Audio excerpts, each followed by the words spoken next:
And we're live as it seems. So, good morning from Washington, D.C. This is the first time using now this platform. So, all these live webinars are also, for now at least, good occasions and opportunities to check which of the thousands of broadcasting platforms work best. This is now another one that I'm testing, and I hope it works. If you can give me a thumbs up that you can hear me and that you can see me, that would help a lot. From my side, it looks like it works. So, welcome to this follow-up, actually, what I'm doing here this morning, or for you, probably afternoon or evening. We did, together with Vitomir Maričić a few days, like 2-3 days ago, a live webinar for the Molchanov's movement. To the topic of how to develop a personal training routine, especially in times that where our opportunities, our options are limited. So maybe we cannot go to the pool, maybe we cannot go to open water, but fact is you can always do something valuable, especially if you're a free diver, but actually also in general you can work on your overall fitness. And the message of that webinar was it's actually not so much about fitness.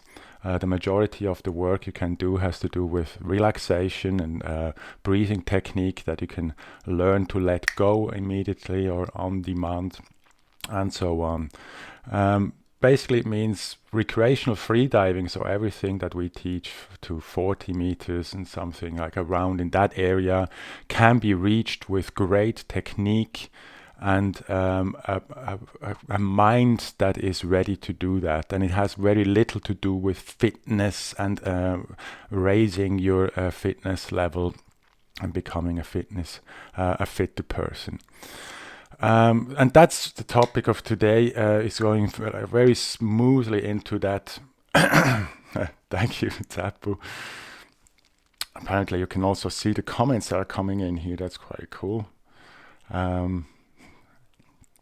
Good.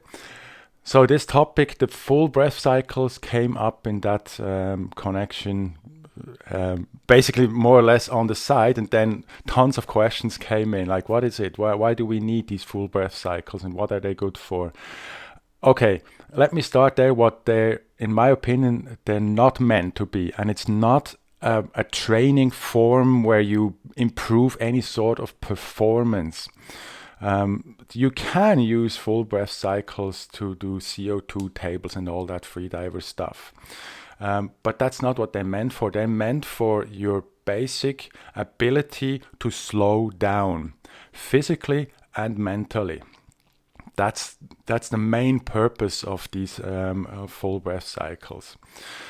So before we go deeper into that, I want to show you what a full breath cycle actually is. It basically means you go from the lowest point of your lungs, so your maximum exhalation, you start from there and you inhale all the way to the maximum inhalation. And you go back down. And I see this not so much as a pump, I see it more as a cycle. So you go up and exhale down. Inhale up and exhale down, hence full breath cycles. You can just as well see it as a pump, but my visual picture is definitely going in circles. Okay, so there we have to start now. How do you actually exhale completely, and how do you inhale completely? For the free divers amongst you, this is the first thing you learn in a free dive course, or one of the first things is how to take a full breath. In Molchanov's teaching, we use two-stage breathing. So you use the diaphragm to fill your belly, which is of course only a picture. We're not breathing into the belly, but you use the diaphragm for the first step. The second step is to use the intercostal muscles to inflate your chest. And to be fair, in the end, there's also a small muscle group here, the claviculars, that when you finish your inhalation by doing a movement at the end, you can activate these and put the last few percents of air into your lungs. again, it's not about performance, so it doesn't matter if you get 1, 2, or 3% more air in your lungs or not. That's not the point. So the first step is to control these muscles and do it in a slow and controlled manner. Secondly, you cannot breathe with an open mouth when you want to control breath, or it's very hard. It's way easier to do it with restricted airflow. Restricted airflow means when you inhale, you are reducing the airflow as if you would breathing through a straw. Actually, you can take a straw and, or actually when you want to go hardcore, you take a pen and you take it apart and you breathe like that. So the airflow is really restricted. Over time you will figure out like why this is important, and hence there's the funny picture that I left on Facebook to advertise for this live stream. I restricted the airflow through pursing my lips. That's my favorite. So when I inhale, I purse my lips. So I have a resistance that I can work against. When I exhale, I have a hard time using my lips. I prefer to restrict the airflow with the tongue by and for me with a lisp it sounds a little different than for you that don't have a lisp, but in the end maybe that's even a good training to work on a lisp. So inhale, exhale. That's how you can hear later on when we do together full breaths, what am I actually doing. When you see me pursing my lips, when you hear me breathing against the lips, then you know I'm inhaling. When I'm making this sound, I'm exhaling.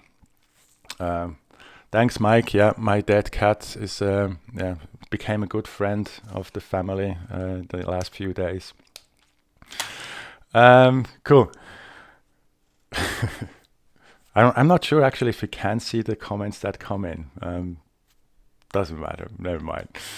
Good, so that's the first thing. Restrict the airflow as you're inhaling and exhaling. Secondly, let's talk a bit about breathing. Breathing has a very interesting interesting part. There is a thing which I call neutral lungs. Neutral lungs is when you are simply open the airways and let the air flow out. So you relax your muscles around your chest, your belly, everything is relaxed and your airways are open. Then the air will flow out and you will rest at a certain spot. That is about your lungs will be relaxed when your lungs are relaxed and all your muscles are relaxed, you still have something like 45 to 50% of your lung volume is full of air. So sometimes there's a misconception that when we relax that all the air from the air escapes. That's not true. When we completely relax, there's still about 45 to 50% of the lungs is full with air. So when we relax, and let's say we have a bit more than normal or neutral in our lungs, and then we relax, we'll go here.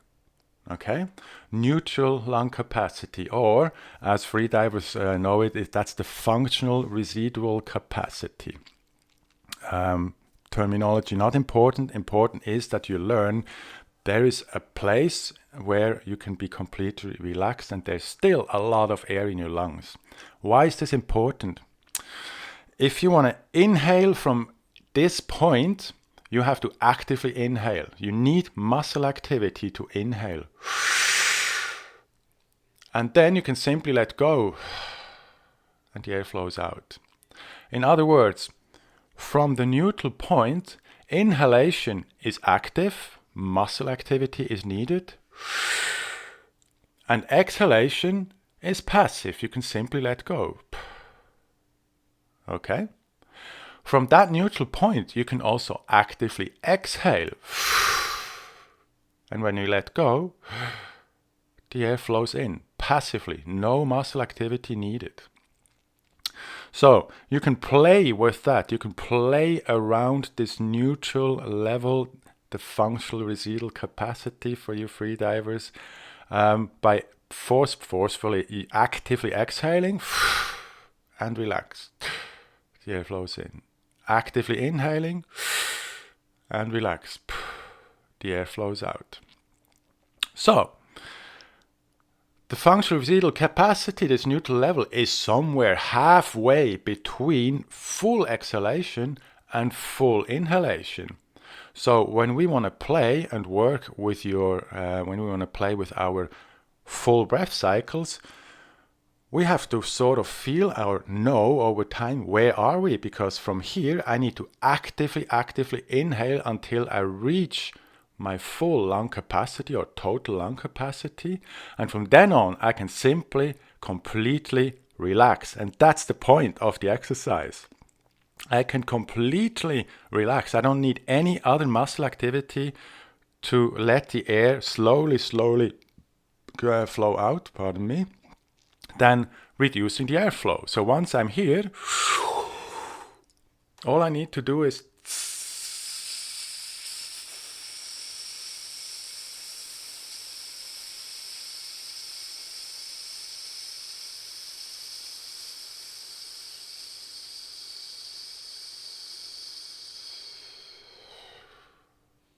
all right?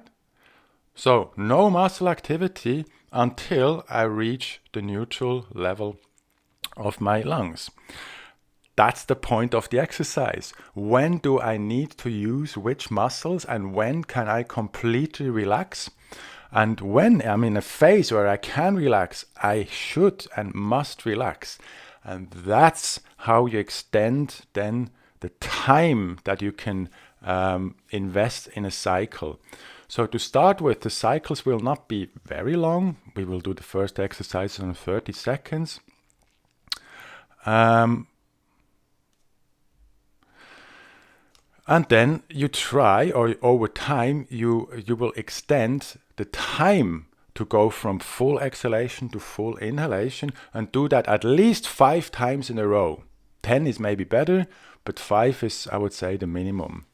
And as you get better at recognizing when can I relax and passively exhale and passively inhale, the better you get at that, the longer you can actually then drag out these full breath cycles.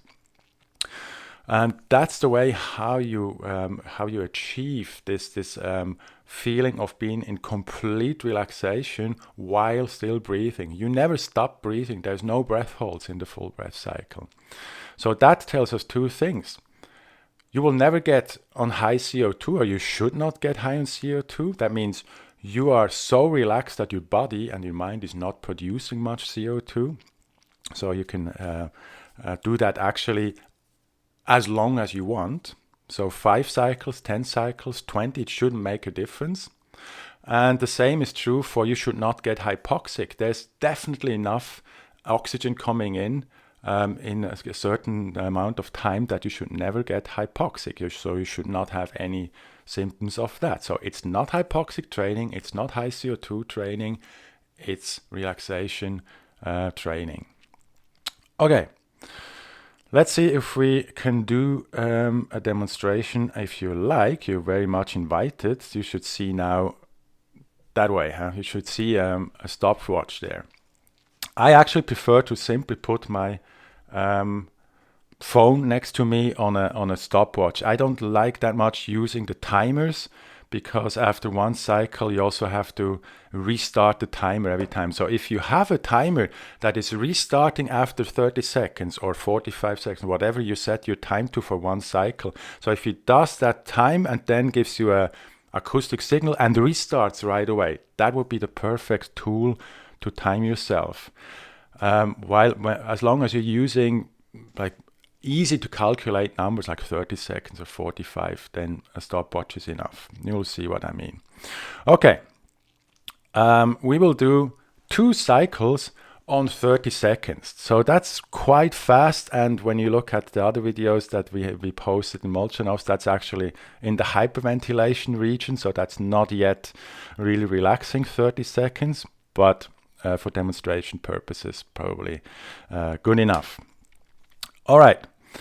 So we start at the full exhalation. So that means I'm completely exhaling. Then I relax my muscles. And in that case, my tongue will restrict the airflow that comes in passively. Let's go. Full exhale.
And so on. So I realized while I started, like I really can't do it that slow, that I do one, that fast, that I can do one breathing cycle in 30 seconds. So I had to go to 1 minute, which is sort of my minimum. That doesn't mean that you have to start with 1 minute, 45 seconds, I would say is probably a good number.